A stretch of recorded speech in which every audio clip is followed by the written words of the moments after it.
agar kita semakin mulia di sisi Allah Subhanahu wa Ta'ala. Mudah-mudahan umur yang masih tersisa hendaknya selalu kita gunakan untuk menambah amal soleh, menambah jumlah pahala yang mudah-mudahan timbangannya di akhirat kelak semakin berat di sisi Allah Subhanahu wa Ta'ala. Kita juga harus bersalawat dan salam untuk Rasulullah sallallahu alaihi wasallam. Allahumma salli ala Muhammad wa ala ali Muhammad. Mudah-mudahan kita senantiasa membasahi lidah kita dengan ucapan salawat dan salam itu untuk beliau sebagai bukti bahwa kita cinta dan rindu kepada Rasulullah sallallahu alaihi wasallam. Harapan kita tentu saja menjadi orang-orang yang berhak untuk mendapatkan syafaatnya di yaumul mahsyar. Syafaat Rasul itu pertolongan dari beliau yang hanya dia yang diizinkan oleh Allah Subhanahu wa Ta'ala di antara para anbiya. Jadi mudah-mudahan kita mendapatkan kemuliaan dengan mendapatkan syafaat Rasulullah sallallahu alaihi wasallam. Amin amin ya rabbal alamin. Ikhwati fillah, ma'asyaral hadirin wal hadirat, rahimani Allah wa iyyakum. Kembali pada pagi hari ini kita akan melanjutkan kajian kita yang terkait dengan tauhid, dengan akidah, keyakinan kita kepada Allah Subhanahu wa Ta'ala. Kita sudah sampai pada pernyataan penulis atau muallif. Qala al-muallif rahimahullah, penulis berkata, semoga Allah merahmatinya, wa a'zamu ma amara Allahu bihi at-tauhid. Wa a'zamu ma amara Allahu bihi at-tauhid wa huwa ifradullahi ta'ala bil ibadah wa a'zamu ma naha anhu asy-syirk wa huwa da'watu ghairihi ma'ahu wa dalilu qauluhu ta'ala wa'budullaha wa la tusyriku bihi syai'a. An-Nisa 36.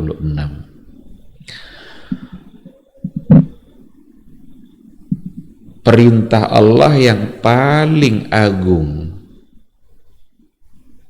kepada hambanya adalah tauhid. Jadi wa a'zamu ma amara Allahu bihi at-tauhid.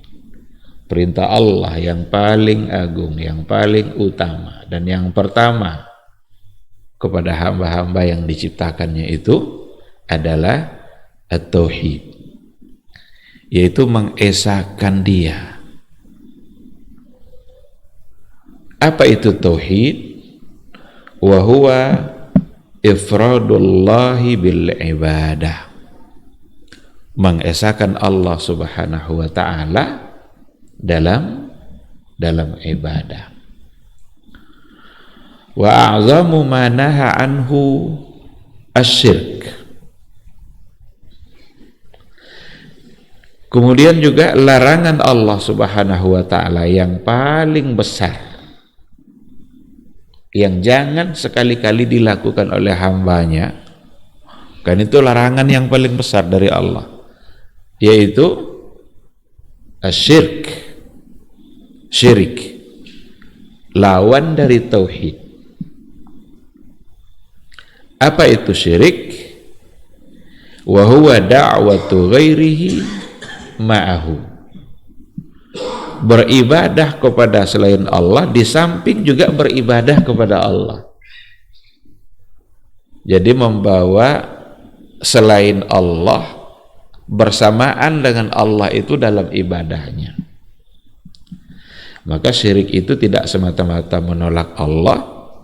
Kalau semata-mata menolak Allah maka kufur. Tapi syirik itu di situ ada juga kekufuran. Cuma maksudnya mereka itu beribadah selain mereka menyembah Allah, beribadah kepada Allah, juga membawa yang selain Allah dalam ibadahnya itu. Itu yang syirik. Maka syirik itu kan, kalau apa arti syarikat, umpamanya berserikat bersama. Maka di sini dikatakan da'watu ghairihi ma'ahu. Berdoa dia kepada Allah juga berdoanya, tetapi membawa selain Allah dalam tujuan-tujuan doanya. Dan itu adalah bagian dari kesyirikan.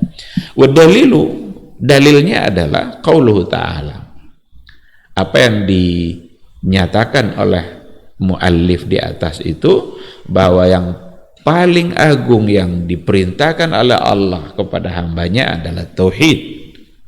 Kemudian yang paling dilarang oleh Allah dari hambanya adalah syirik. Apa dalilnya? Wa'budullaha wa la tusyriku bihi syai'a. Sembahlah Allah saja, wa la tusyriku bihi syai'a, dan janganlah kalian syirikkan Allah itu dengan sesuatu apapun. Ini ayatnya. Ini satu di antara sekian ayat tentu saja yang berbicara tentang at-tauhid, dan sekaligus dia juga melarang syirik. Baik, ikhwati fillah, ini penggalan dari apa yang kita temukan dalam kitab Al-Usulul Tsalatsa yang ditulis oleh Syekh Muhammad Ibn Abdul Wahhab At-Tamimi, di mana pernyataan ini secara terang sekali dapat kita pahami bahwa perintah Allah yang azam, yang paling agung, yang paling utama yang harus kita laksanakan adalah at-tauhid, tahqiqut tauhid. Harus kita wujudkan tauhid itu dalam kehidupan kita, dan harus dijauhi sejauh-jauhnya yang namanya syirik, dan tidak akan pernah menyatu nanti antara tauhid dengan syirik. Tidak akan pernah menyatu. Pada saat yang sama dia adalah orang yang sangat bertauhid, tapi saat itu juga dia syirik. Tidak mungkin. Kalau sudah dinyatakan dia sebagai orang yang melakukan satu perbuatan yang syirik, berarti sulit untuk dikatakan tauhid.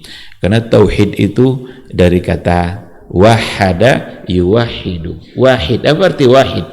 Satu. Ahad, satu. Qul huwallahu ahad. Katakanlah bahwa Allah itu ahad, satu. Maka satu dalam segala hal, satu dalam segala-galanya. Dalam artian tidak akan pernah ada yang sama serupa dengan Allah Subhanahu wa ta'ala. Maka memberikan sesuatu kepada selain Allah yang seharusnya hanya untuk Allah, itu akan menjadi satu tindakan yang disebut dengan syirik. Baik, sekarang kita lihat seperti yang kita katakan tadi, bahwa karena itu yang diperintahkan paling agung oleh Allah Subhanahu wa ta'ala kepada hambanya, maka perbuatan yang paling mulia yang dilakukan oleh hamba di sisi Allah juga adalah mentauhidkan dan mengesahkan Allah Subhanahu wa ta'ala. Jadi mulianya satu perbuatan tergantung dari mulia dari apa yang diperintahkan terhadap satu perbuatan itu. Nah, dikarenakan oleh perbuatan yang paling agung yang diperintahkan oleh Allah adalah tauhid, maka perbuatan yang paling mulia yang akan dinilai paling mulia di sisi Allah Subhanahu wa ta'ala juga adalah ketika kita benar-benar menjaga tauhid kita kepada Allah Subhanahu wa ta'ala. Dalam kajian tauhid, para ulama, agar kita mudah untuk memahami tauhid kita kepada Allah itu, agar kita tahu yang mana yang harus kita esahkan Allah itu, apanya yang harus kita tauhidkan Allah itu, maka dibagi-bagilah tauhid itu kepada tiga.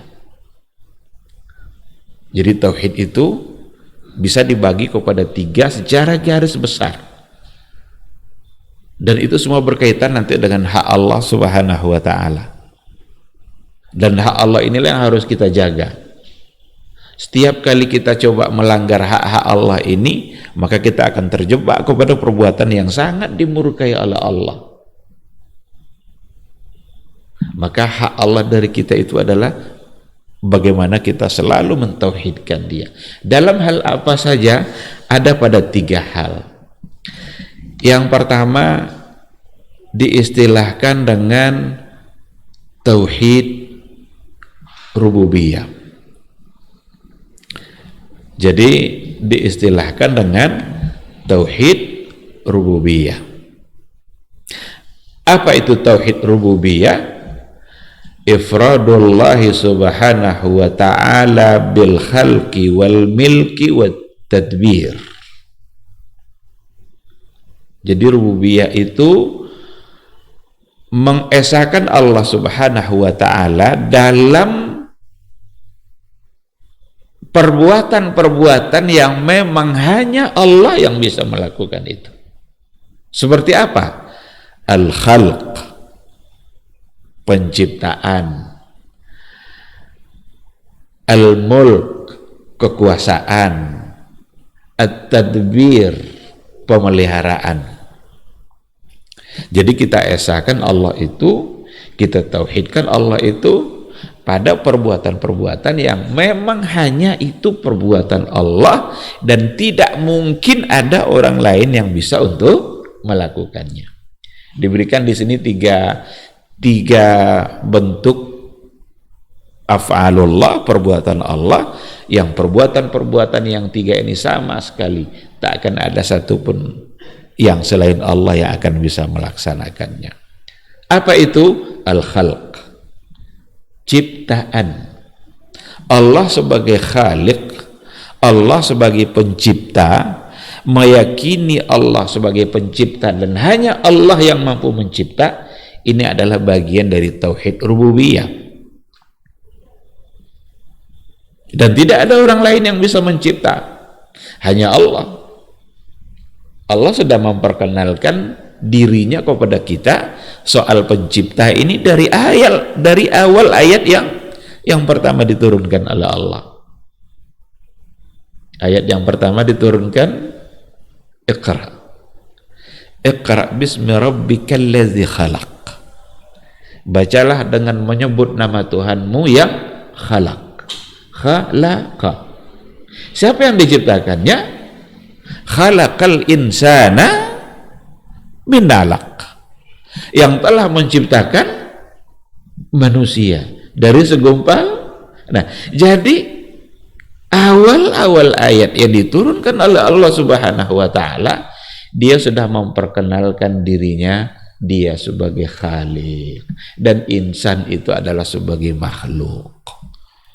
Maka keyakinan kita, tauhid kita, rububiyah kepada Allah Subhanahu wa taala itu meyakini seyakin-yakinnya bahwa Allah adalah khaliq dan kita adalah makhluk. Ini kalau seandainya kita pahami baik-baik ini, bahwa status kita sebagai makhluk ini akan membuat kita menjadi tunduk kepada Allah sang khaliq. Karena antara khaliq dengan makhluk itu punya keadaan yang sangat berbeda. Khaliq punya semua kelebihan, makhluk punya semua kelemahan.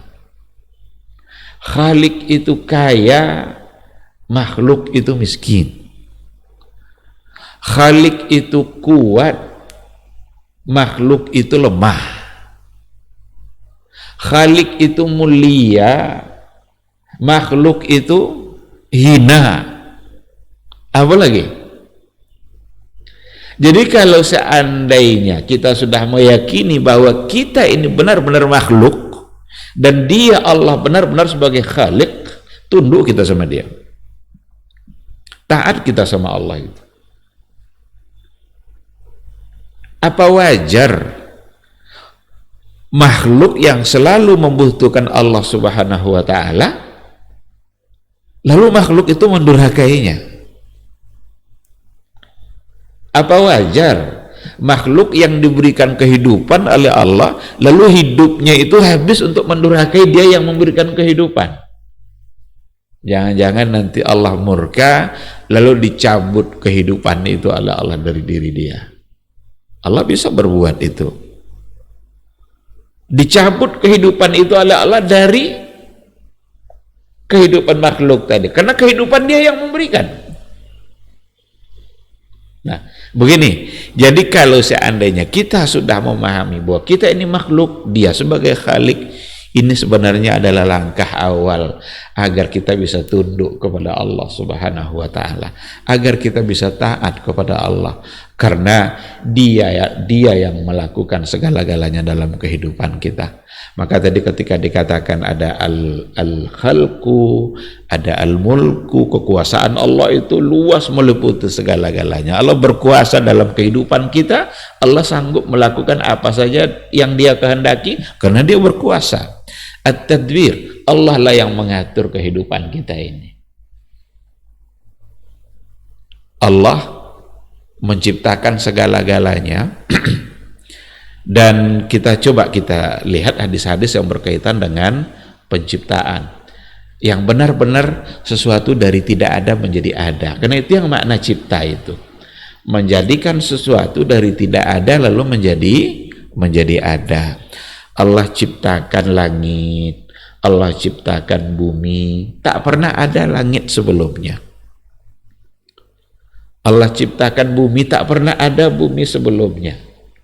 Allah ciptakan gunung-gunung, bukit-bukit, tak pernah ada bukit dan gunung-gunung sebelumnya. Bahkan sebelum ada sesuatu apapun, yang ada hanyalah Allah Subhanahu wa ta'ala. Maka adalah Allah itu qabla kulli syai'. Allah itu sudah ada sebelum segala sesuatu itu ada. Lalu Allah ciptakanlah berbagai macam makhluknya setelah itu.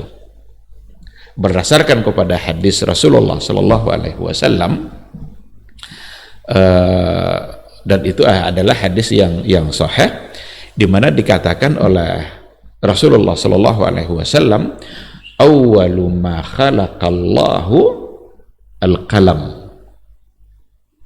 Awwalu ma khalaqallah al-qalam. Yang pertama sekali yang diciptakan oleh Allah dari semua makhluknya yang ada itu adalah al-qalam, adalah pena. Lalu kepada pena itu Allah berkata, uktub maqadiral makhlukat. Uktub maqadiral makhlukat. Tulislah semua takdir makhluk-makhluk yang ada. Jadi pena yang pertama kali diciptakan oleh Allah Subhanahu wa taala. Di sini ada sedikit perbedaan di kalangan ahlu sunnah, apakah yang pertama kali diciptakan oleh Allah adalah pena atau arash, karena ada riwayat yang berkaitan dengan itu. Sebagian berdasarkan pada riwayat yang lain itu dikatakan bahwa yang pertama diciptakan oleh Allah adalah arash, wa kana arshuhu 'alal ma, dan adalah arash Allah itu berada di atas air.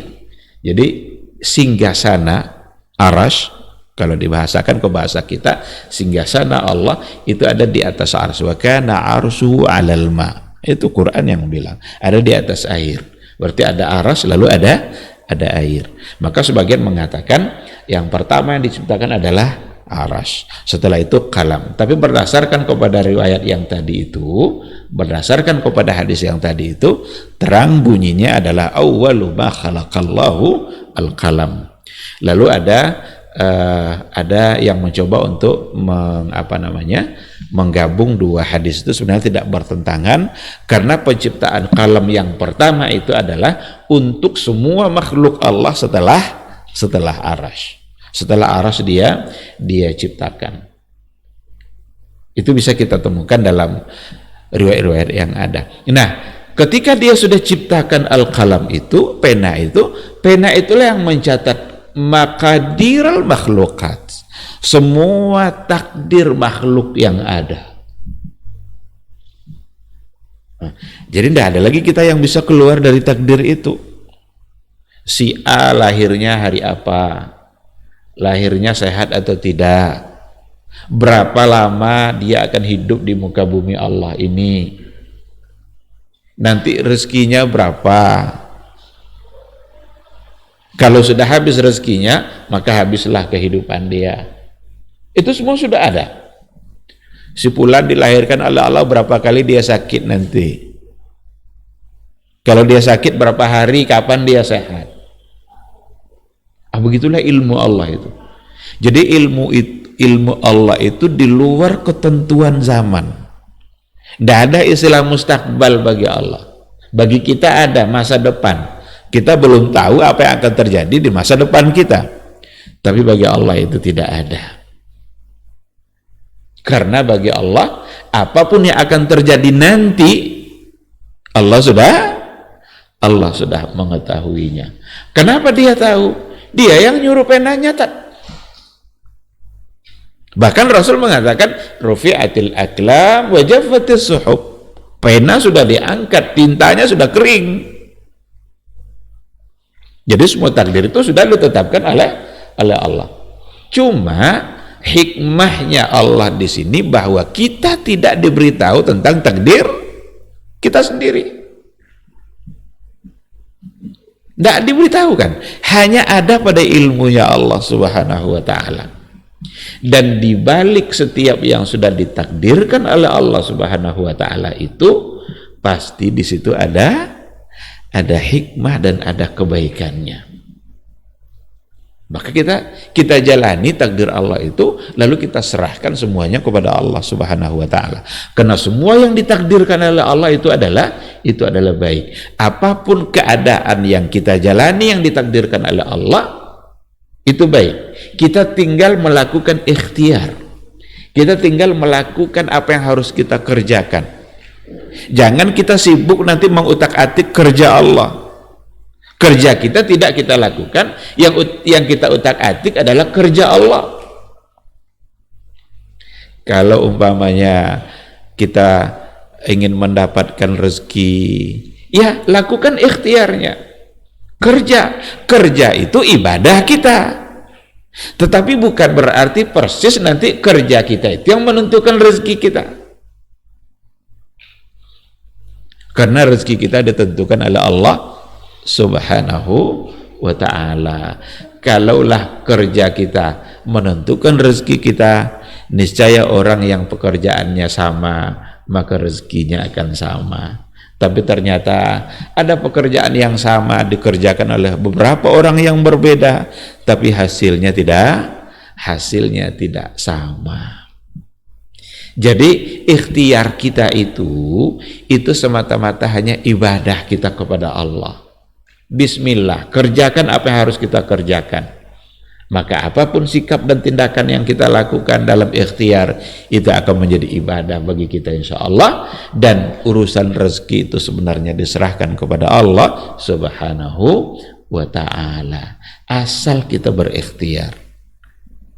Kata Rasul, kalaulah kalian bertawakal sebagaimana tawakalnya burung, niscaya Allah akan beri kalian rezeki sebagaimana Allah beri juga rezeki kepada burung itu. Pagi-pagi dia terbang dalam keadaan lapar, tapi sore-sore pulang dia dalam keadaan kekenyangan. Tapi dia terbang. Yang harus kita lakukan terbang ini. Terbang inilah ikhtiar kita itu.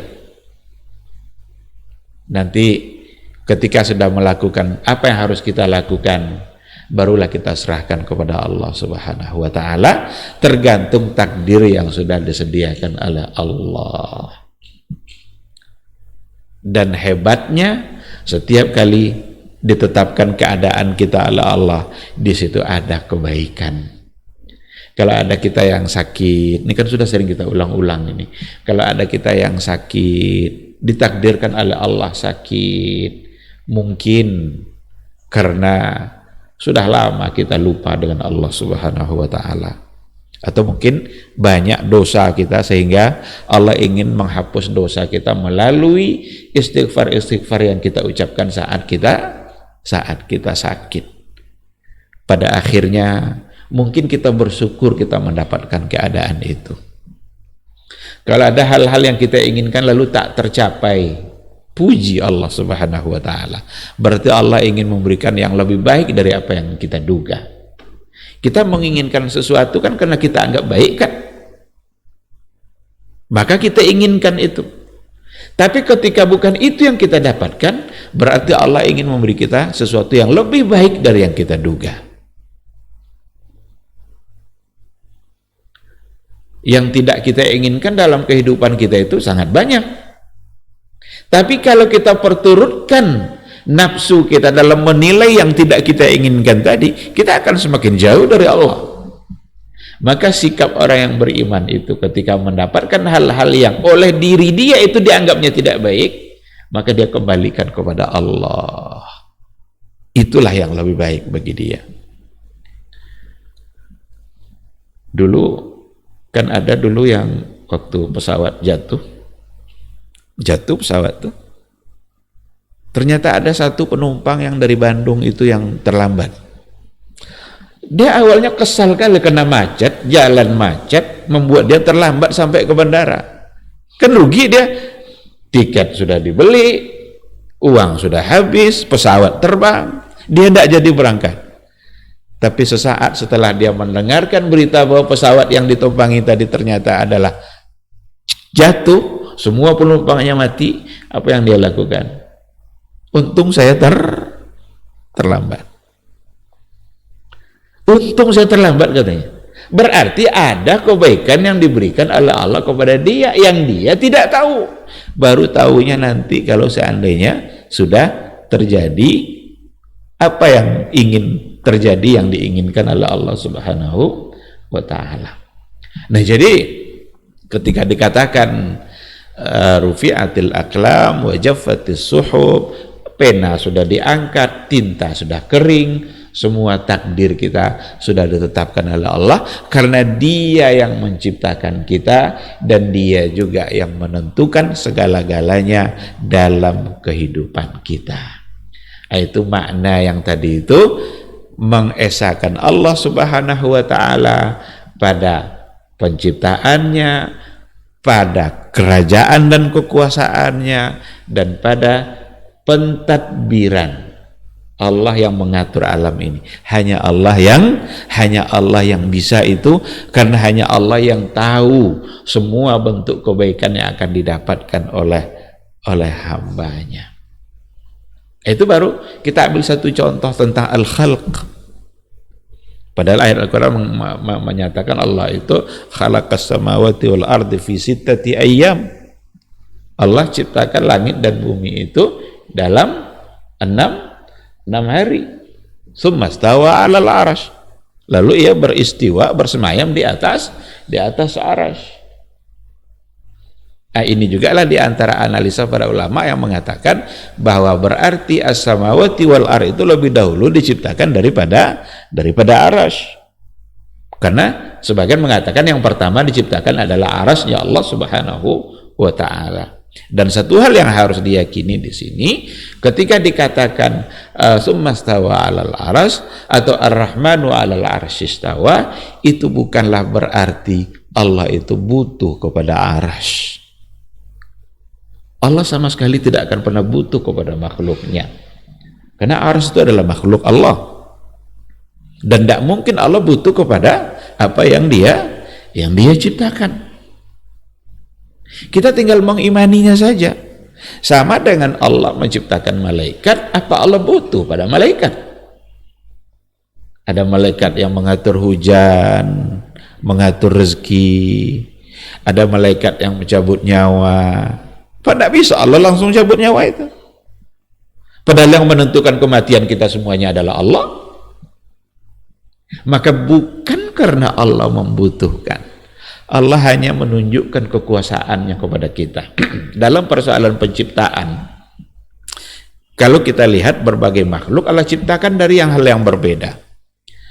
Manusia diciptakan dari tanah, iblis diciptakan dari api, malaikat diciptakan dari cahaya, dari nur. Ini semua menggambarkan kekuasaan Allah Subhanahu wa taala. Di mana dia bisa berkehendak dalam menciptakan sesuatu dari apa yang dia inginkan. Manusia Allah inginkan dari tanah, terjadi manusia itu. Malaikat Allah ciptakan dari cahaya, jadi pula malaikat itu. Iblis diciptakan dari api, maka api itu kan panas. Kalau kita marah, kata Rasul, kalau kalian marah bawa berwudu agar marah itu berkurang. Kenapa demikian? Karena marah itu dari syaitan, iblis. Iblis itu tercipta dari api, dan api bisa dipadamkan oleh air. Jadi kalau marah bawa berwudu, diharapkan nanti kemarahannya bisa berkurang. Nah, jadi ikhwati fillah, begitulah Allah Subhanahu wa taala dalam persoalan penciptaan, dan hanya Dia yang bisa. Dan yang pertama kali yang diciptakan adalah al-qalam. Itu berdasarkan kepada penjelasan jumhur ulama ahli sunnah. Ada satu hal yang perlu disinggung dan perlu saya sampaikan di sini, karena ada sebahagian yang mengatakan, dan ini rata-rata dari orang-orang sufi, mengatakan bahwa yang pertama kali yang diciptakan oleh Allah adalah Nur Muhammad. Adalah Nur Muhammad. Berdasarkan kepada sebuah riwayat di mana Jabir bertanya kepada Rasulullah, ya Rasulullah, apa yang pertama diciptakan oleh Allah? Dijawablah oleh Rasul, awwalu ma khalaqallahu nur nabiyyika ya Jabir. Yang pertama sekali yang diciptakan oleh Allah adalah nur nabiyyika ya Jabir. Nur nabimu wahai Jabir. Ini riwayat yang dipakai oleh sebahagian orang, dan ada banyak riwayat yang lain yang berkaitan dengan persoalan Nur Muhammad. Saya coba kumpulkan beberapa riwayat yang berkaitan dengan itu. Ada lagi hadis, ana nurullah wa kullu syai'in min nuri. Saya ini adalah cahaya Allah dan segala sesuatu itu berasal dari cahaya saya. Ada lagi dikatakan dalam riwayat, laulaka ma khalaqtul aflak. Kalaulah bukan karena kamu wahai Muhammad, saya tidak akan jadikan alam secara keseluruhan ini. Bahkan ada lagi, laula Muhammad ma khalaqtu Adam, laula Muhammad ma khalaqtu Jibril. Kalau kita baca penjelasan para ulama hadis yang mu'tabar dalam persoalan ini, rata-rata riwayat-riwayat ini palsu. Kalau tidak dhaif, palsu. Riwayat yang menceritakan bahwa yang pertama diciptakan oleh Allah adalah nurnya Muhammad. Ada lagi riwayat yang lebih panjang, dikatakan Allah ambil sedikit dari nur cahaya dia, lalu diciptakanlah Muhammad. Lalu dari cahaya ini nanti ada tetesan-tetesan cahaya yang lain, maka dijadikanlah para anbiya wa rusul, para nabi dan rasul. Lalu ada lagi tetesan cahaya yang lain, jadi pula makhluk yang lain. Ini lebih palsu lagi nih.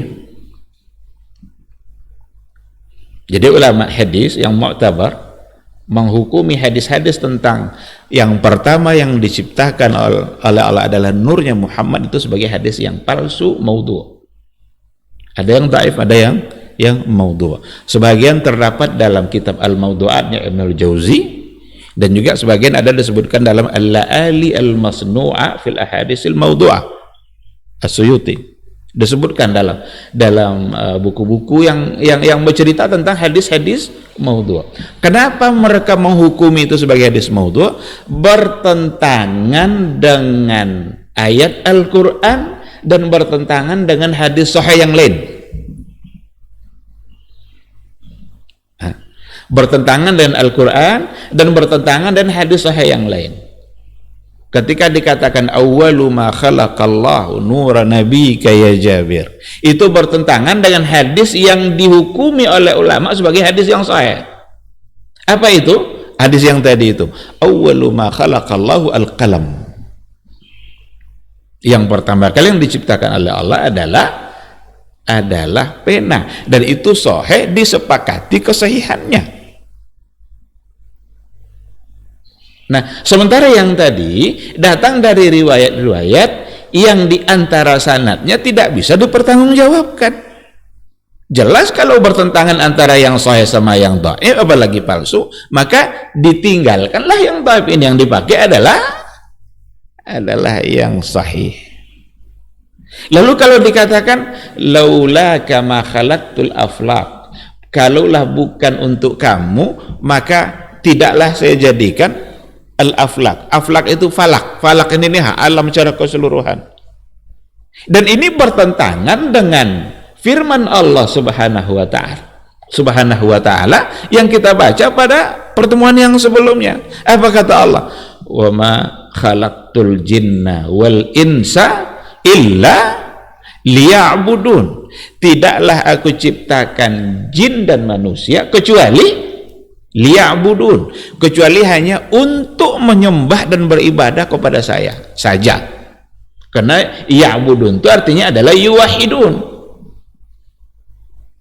Nah, jadi kalau dikatakan bahwa al-aflak ini, alam ini, makhluk ini diciptakan untuk Muhammad, bertentanganlah dengan ayat tadi. Karena Allah ciptakan makhluk itu bukan untuk Nabi Muhammad, tapi untuk beribadah semata-mata hanya kepada Allah. Bahkan Nabi pun diutus untuk beribadah kepada Allah dan untuk mengajak orang lain beribadah hanya kepada Allah Subhanahu wa taala. Ketika dikatakan bahwa Nabi Muhammad itu diciptakan dari nur, itu bertentangan pula nanti dengan ayat yang lain. Apa itu? Kata Allah dalam surah Al-Kahfi, "Qul innama ana basyarun mislukum." Katakan, sesungguhnya saya ini adalah basyarun mithlukum, adalah manusia yang sama dengan kalian. Dalam hadis lain dikatakan oleh Nabi, innama ana basyarun mithlukum ansa kama tansawna fa iza nasitu fadzakkiruni. Saya ini basyarun mithlukum, sama seperti kalian. Ansa kamatan sauna, saya bisa lupa sebagaimana kalian juga bisa lupa. Fa idza nasitu fadzakkiruni, maka apabila saya terlupa, dzakkiruni, ingatkan saya. Karena Nabi dulu pernah lupa dalam sholat, kan? Kadang dia belum harusnya salam, dia salam. Kadang terlupa tahiyat awal, langsung saja Nabi berdiri. Maka Nabi mengucapkan itu, saya manusia biasa. Mislukum, ketika Rasul mengatakan ana basarun mislukum, saya manusia biasa seperti kalian, maka Nabi itu dilahirkan oleh seorang ibu melalui perkawinan antara ayah dengan ibunya. Ada Abdullah, ada Aminah, ayah dan ibunya, lalu lahir sebagaimana layaknya lahir manusia biasa. Karena Rasul bilang ana basarun mislukum, dia punya daging, dia punya tulang, dia punya darah. Ini semua membantah, hadis ini semua membantah keyakinan sebagian orang-orang, apalagi orang-orang sufi yang mengatakan bahwa Nabi itu dari cahaya. Berarti dia tidak sama dengan manusia yang lain. Sementara Rasul sendiri yang mengatakan ana basarun mislukum. Jadi hadis-hadis yang terkait dengan itu hadis-hadis yang palsu, yang dhaif, dan bertentangan dengan ayat-ayat Al-Quran. Dan berbagai riwayat yang berkaitan dengan itu menggiring orang kepada Ghulu terhadap Rasulullah sallallahu alaihi wasallam. Ghulu itu berlebih-lebihan terhadap Nabi, menempatkan Rasul tidak lagi sebagai Rasul, tetapi sudah di atas itu, bahkan menyamakannya dengan Rabb. Ada lagi satu riwayat yang lebih parah, ana Arabun bila ain, ana Ahmad bila mim. Saya Arab bila ain. Jadi Arab itu kan ain, ra, ba. Saya Arab tanpa ain. Kalau tanpa ain dihilangkan ainnya apa jadinya? Rab. Ini parah ini. Ini bisa kufur nih. Ana Ahmad bila mim. Saya Ahmad tanpa mim. Kalau Ahmad hilangkan mimnya apa jadinya? Ahad. Yang ahad siapa? Allah. Ini wulu luar biasa. Ini berlebih-lebihan terhadap Nabi luar biasa. Bahkan menempatkan Muhammad sebagai Rabb dan Ahmad yang maknanya sesungguhnya adalah ahad. Ada pula sebagian orang sufi mengatakan bahwa Ahmad itu adalah gabungan dari Ahad wa Muhammad. Ini dari mana ini? Ini persoalan iman, persoalan akidah, persoalan tauhid. Tidak mungkin kita bisa mendapatkannya kecuali langsung dari Nabi. Agama ini jangan dibuat-buat. Ada pertanggungjawabannya di hadapan Allah. Jangan sesatkan orang dengan keyakinan-keyakinan yang salah yang ada di pikiran kita. Semua harus ada mi'yarnya, ada ukurannya, ada dasarnya. Apa yang menjadi dasar semua kita, maka itu yang harus kita sampaikan. Ketika kita katakan bahwa kita harus beriman kepada Allah secara rububiyah, jelas ayatnya. Rububiyah itu seperti yang kita katakan tadi, kita meyakini berbagai macam bentuk perbuatan-perbuatan yang hanya bisa dilakukan oleh Allah, dan kita wajib meyakini hanya Allah saja yang bisa. Ya, yang tadi sudah kita contohkan, al-khalq wal mulk wat tadbir, itu hanya Allah. Itu rububiyah. Ayatnya luar biasa, tak terhitung dalam Al-Quran yang bicara tentang itu. Apa kata Allah? Hal min khaliqin ghairullahi yarzuqukum minas sama'i wal ard la ilaha illa huwa. Hal min khaliqin ghairullah. Apakah ada khalik selain Allah? Yarzuqukum minas sama'i wal ard, yang memberikan kalian rezeki dari langit dan dari bumi. Allah turunkan hujan dari langitnya, lalu tumbuhlah tanam-tanaman dari bumi ini. Maka Allah ciptakan langit dan bumi itu untuk kita, karena melalui itu nanti Allah atur rezeki kita. Petani yang menanam, dia butuh pada hujan, diturunkanlah hujan ala-ala dari langit, tumbuh dia lalu berbuah lalu bisa kita makan, dan yang kita makan itu membuat kita jadi sehat. Lalu dari mana datangnya sehat hidup kita ini? Dari Allah. Kita kalau coba mau mentadabburi bagaimana Allah mengatur kesehatan fisik kita, itu luar biasa caranya oleh Allah. Kita bisa mendapatkan sehat kita dari apa yang tumbuh dekat kita sendiri. Coba tanam-tanaman yang ada di kita, semua itu bisa jadi obat. Serai, jahe, jeruk nipis. Orang biasanya kalau jeruk itu inginnya manis kan? Kok ada jeruk yang tidak manis? Berarti ada makhluk yang membutuhkan itu. Jadi kalau nanti kita nanam jeruk, ada 1 hektar jeruk kita tanam, manis, tahu-tahu ada satu yang tidak manis, asam dia. Jangan nanti merasa menyesal karena ada satu yang asam. Yakinlah yang asam ini ada makhluk Allah yang membutuhkan. Ada makhluk Allah yang menginginkan itu. Bahkan dikasih yang manis pun dia tidak mau, karena ada kena gula. Dia maunya yang asam aja sebagai obat bagi dia. Jadi apapun yang terjadi itu sesungguhnya adalah untuk kebaikan kita. Itu namanya rububiyah, itu baru dari satu ayat. Maka persoalan-persoalan akidah, persoalan-persoalan keimanan kita kepada Allah, ini kan masalah gaib.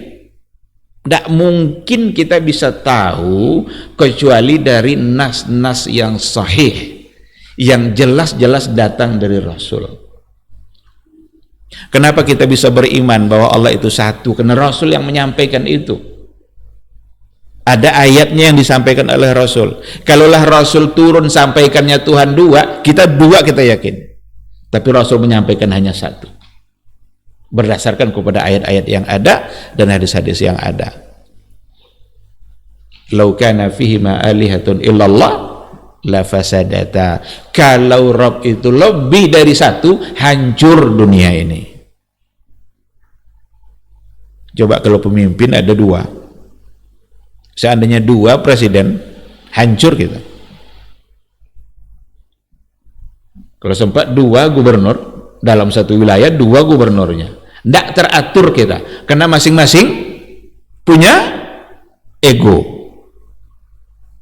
Maka Rabb itu ahad, ilah itu hanya satu, yang pantas disembah hanya satu. Kalau lebih satu, la fasadata, niscaya hancur langit dan bumi ini, binasa, rusak, tidak akan teratur jadinya, karena masing-masing ingin menengokkan kekuatan-kekuatannya. Nah, maka sekali lagi persoalan tauhid, persoalan keyakinan benar-benar hanya dikembalikan kepada hadis yang sahih.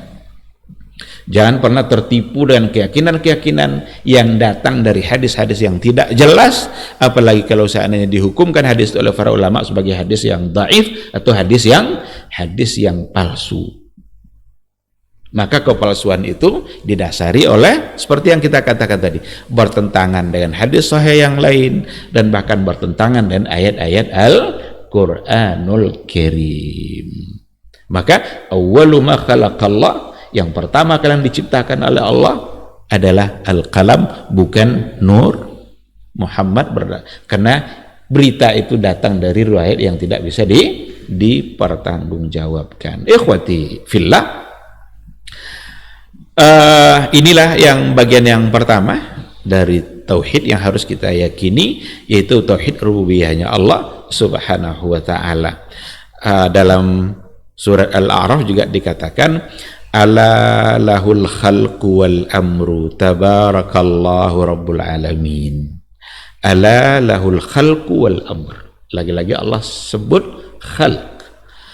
Ingatlah bahwa hanya Allah yang menciptakan dan yang memerintahkan. Al khalqu lahul khalqu wal amr. Hanya untuk Allah lah penciptaan, wal amr, dan semua perintah atau semua urusan. Tabarakallahu rabbul alamin, maha suci Allah, Rabb sekalian alam. Jadi ada khalqnya, ciptaannya, lalu ada perintah-perintahnya untuk ciptaannya, dan semua itu hanya datang dari Allah. Kita sebagai makhluknya, kita hamba yang diciptakan oleh Allah. Setelah kita diciptakan, kita tidak dibiarkan begitu saja, karena ada nanti perintah-perintah yang kita itu harus tunduk dan taat, dan semua perintah itu datangnya dari Allah. Segala urusan diatur oleh Allah Subhanahu wa ta'ala. Tentu akan sangat banyak ayat-ayat yang bercerita tentang rububiyahnya Allah, karena betapa pengaturan alam yang begitu luas, mustahil tanpa ada yang mengatur. Jadi alam yang begini luas mustahil tanpa ada yang mengaturnya. Pasti ada.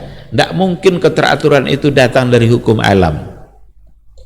Karena kalau kita bawa nanti kepada teori-teori para ilmuwan, apalagi ketika mereka tidak dari Islam, tidak Muslim, banyak hal-hal yang disandarkan kepada hukum alam.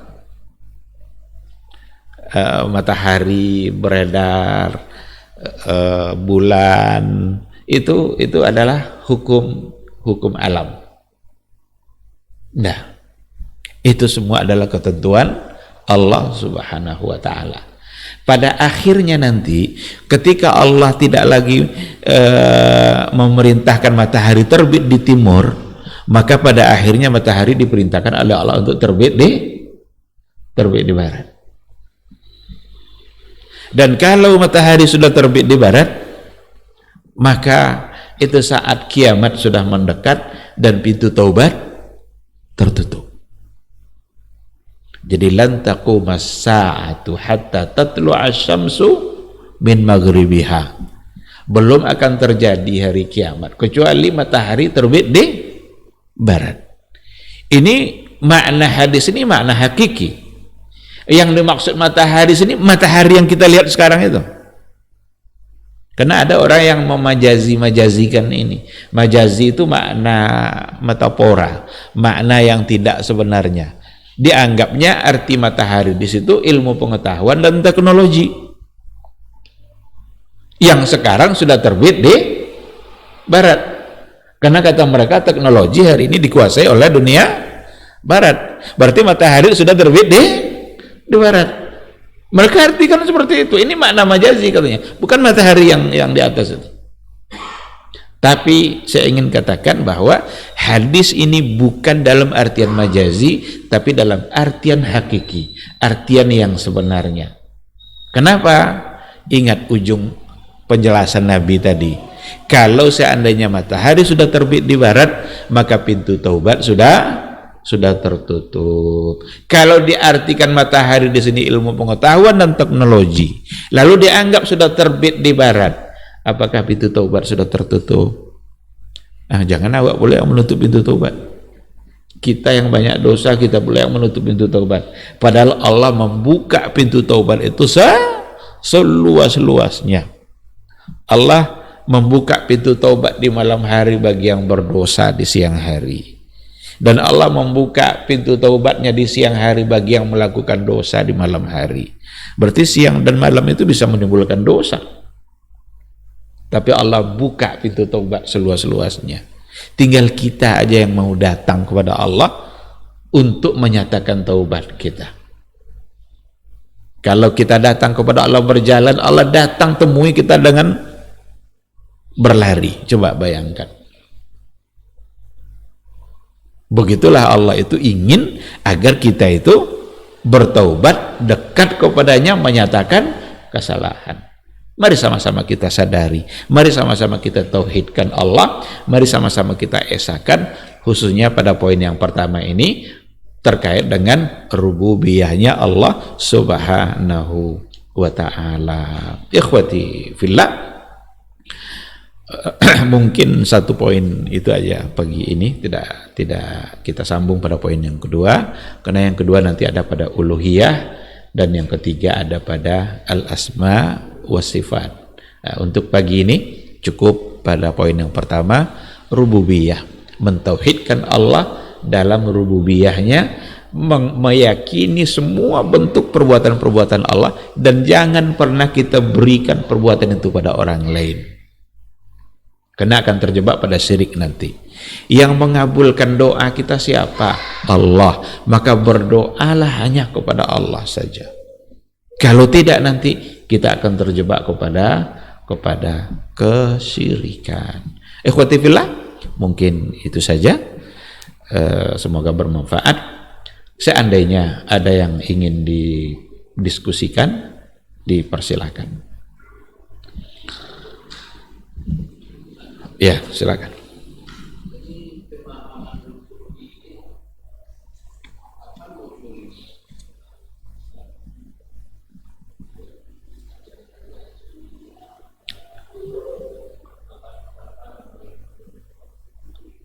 Iya.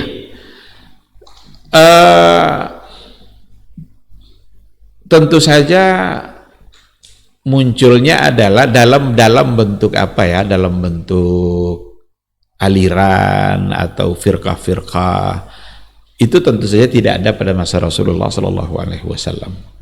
Pada masa Rasul, pada masa sahabat, pada masa tabi'in, generasi yang masih dipuji-puji itu dari segi keyakinan itu kan mendapat garansi kan, dari Rasulullah Shallallahu Alaihi Wasallam. Tapi perkembangan ilmu pengetahuan atau perkembangan zaman atau juga perkembangan perpolitikan itu membuat sesuatu juga berkembang. Termasuklah munculnya berbagai macam aliran-aliran yang ada.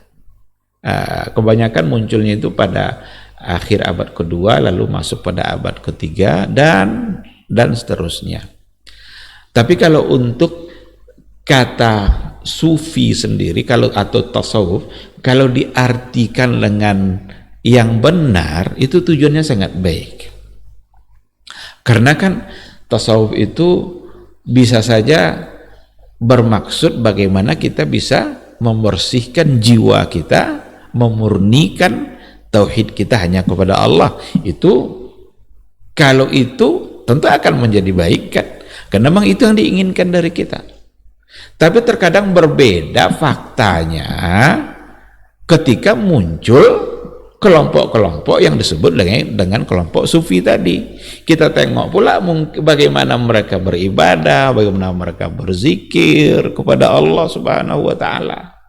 Ini sudah tidak sesuai lagi dengan apa yang diinginkan oleh Allah, dengan diinginkan oleh Rasul.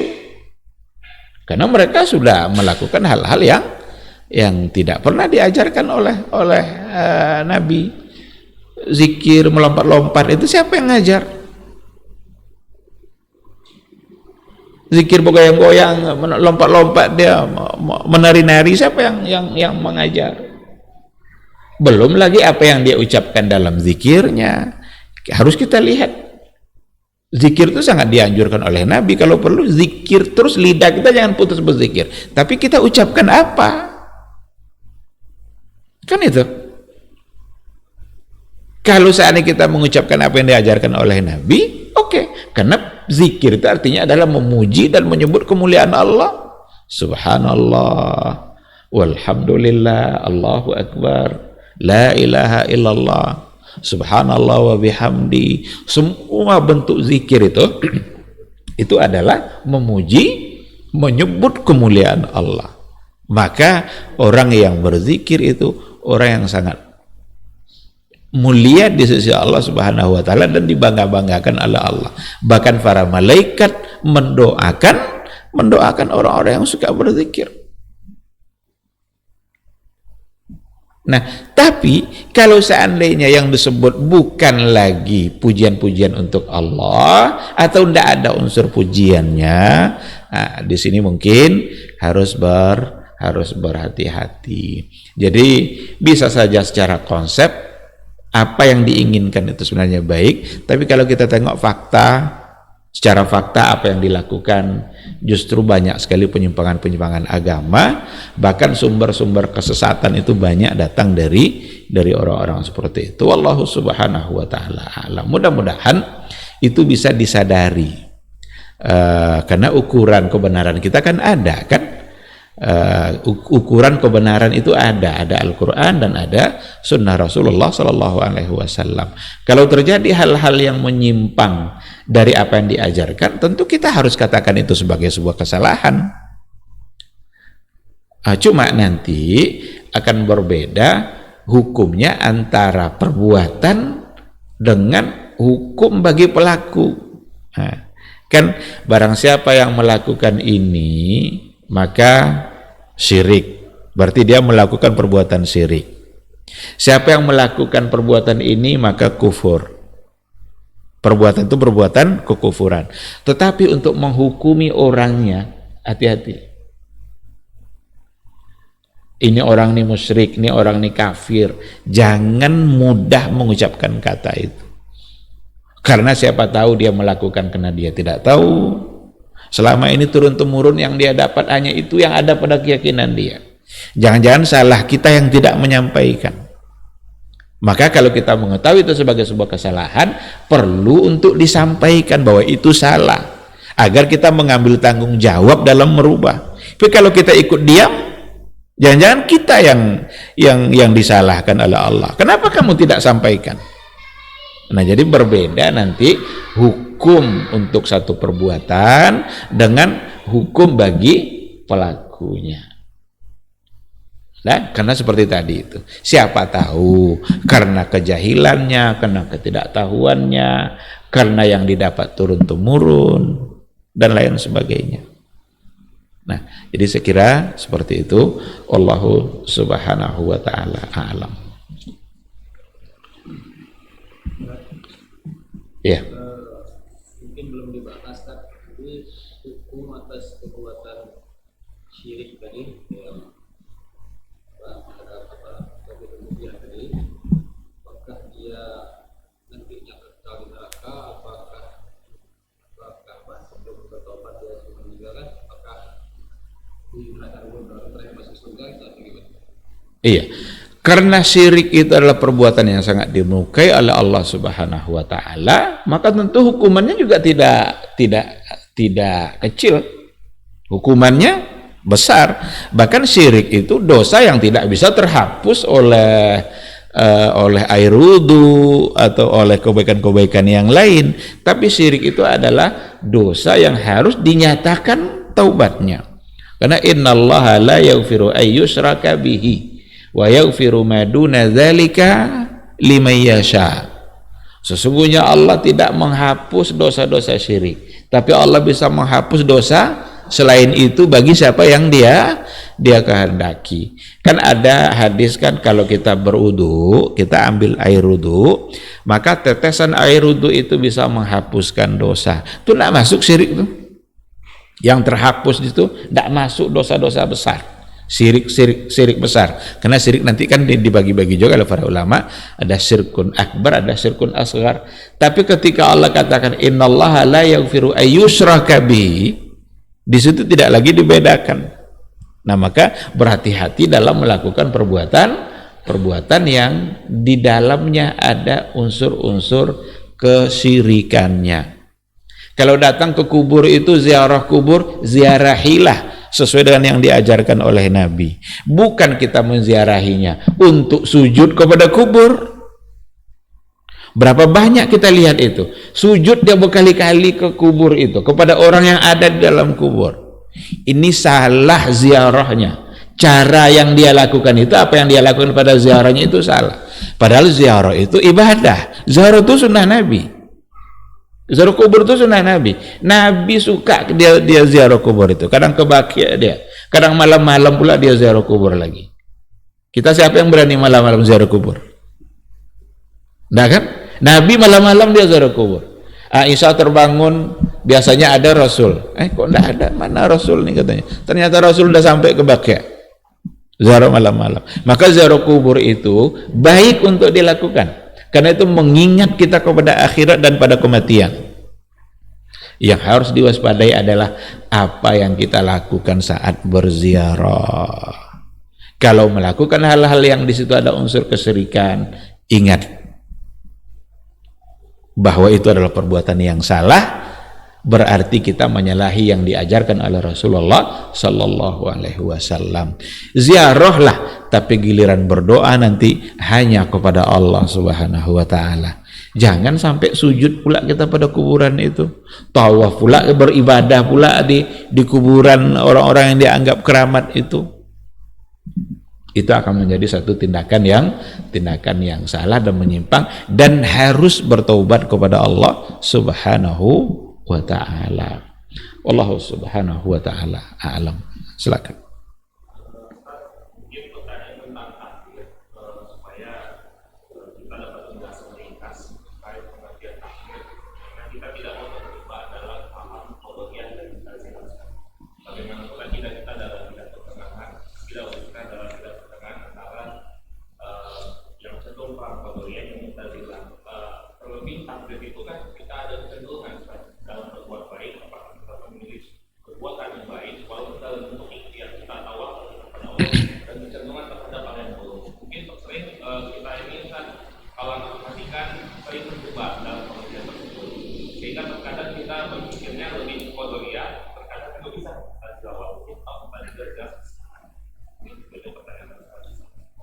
Iya. Fa'alhamaha fujuraha wa taqwaha. Jadi semua jiwa kita ini, semua kita ini sudah diilhamkan oleh Allah ada fujur dan ada takwa. Fa'alhamaha fujuraha wa taqwaha. Jadi kecenderungan untuk berbuat fujur itu ada pada semua kita. Kecenderungan untuk berbuat takwa itu juga ada. Maka fujur dan takwa inilah yang sering berkelahi dia dalam diri kita ini. Nah, bagaimana caranya? Disitulah Allah menurunkan agama ini menjadi panduan. Itu pun tidak dipaksakan.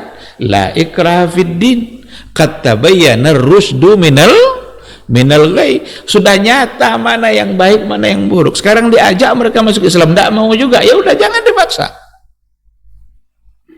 Ketika kita sudah masuk Islam, kita diminta untuk mempelajari semua agama kita ini. Agama ini sudah memberikan panduan mana yang baik, mana yang buruk. Sekarang kita sudah tahu belum bahwa meninggalkan sholat itu buruk? Tahu kita. Lalu ada orang meninggalkan sholat. Oh, ini kan takdir. Bisa enggak? Enggak bisa. Karena dia sudah tahu kalau itu meninggalkan sholat adalah perbuatan buruk. Kita sudah tahu bahwa judi itu, zina itu hukumnya haram dan tidak baik. Sekarang ada orang berjudi, ada orang berzina, lalu dia bilang, ini kan takdir. Bisa enggak? Ya enggak bisa. Maka perbuatan yang salah yang kita lakukan, kalau kita tidak tahu itu salah, enggak berdosa. Karena kita tidak tahu itu salah. Sekarang kita makan, asik kali makannya, rupanya daging babi. Kita tidak tahu, kalau kita kira daging ayam atau daging sapi, dosa enggak kita? Enggak, karena kita tidak tahu. Tapi kalau tahu kita, yang tadi itu kalau tidak tahu baru bilang, ini ketentuan Allah. Tapi kalau tahu kita itu salah, kita buat juga, lalu boleh beralasan takdir. Maka dulu Umar bin Al-Khattab ketika ada pencuri, sini kamu, mau dipotong tangannya. Mahlan ya Amirul Mukminin, tunggu sebentar wahai Amirul Mukminin. Kenapa kamu potong tangan saya? Kan saya mencuri ini kan kena takdir. Dipotong tangannya sama Umar, saya potong tangan kamu kena takdir. Berarti beralasankan kepada takdir untuk satu kesalahan yang dia tahu itu salah, tidak bisa. Berarti kalah ketakwaannya oleh fujurnya. Fujurnya yang dia kedepankan. Nah, oleh karena itu dalam kehidupan kita ini semaksimal mungkin kita pahami mana yang baik, mana yang buruk, lalu berdoalah kepada Allah agar kita dibantu oleh Allah untuk melakukan hal yang baik secara terus-menerus.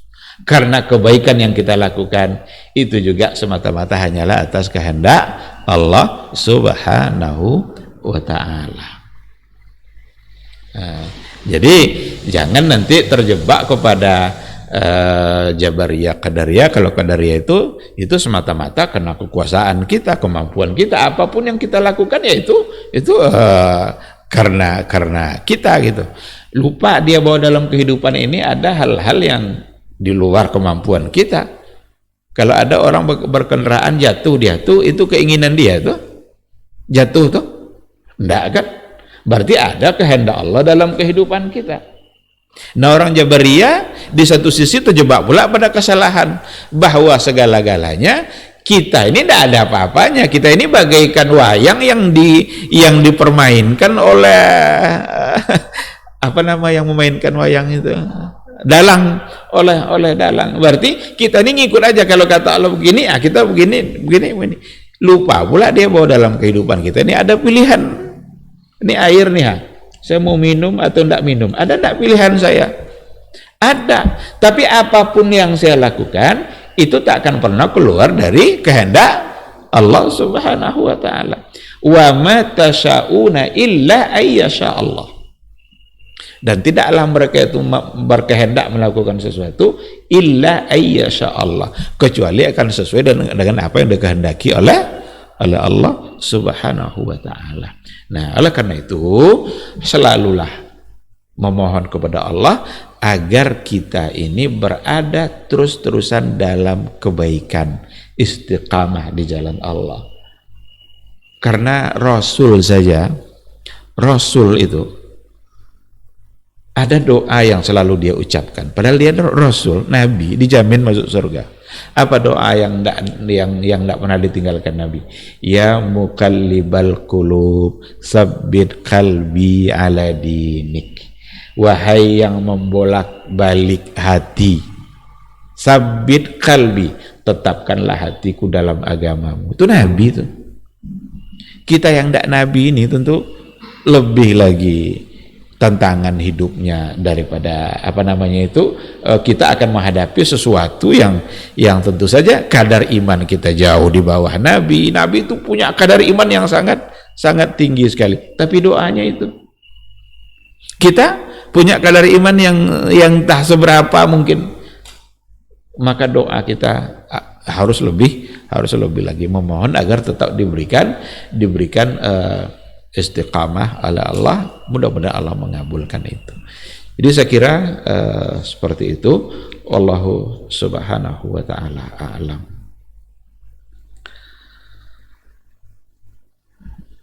Baik, kalau sudah tidak ada, mungkin kita cukupkan sampai di sini. Satu poin terkait dengan rububiyah. Pada pertemuan berikutnya insya Allah kita sambung dengan poin yang kedua, mengesahkan Allah pada uluhiyah.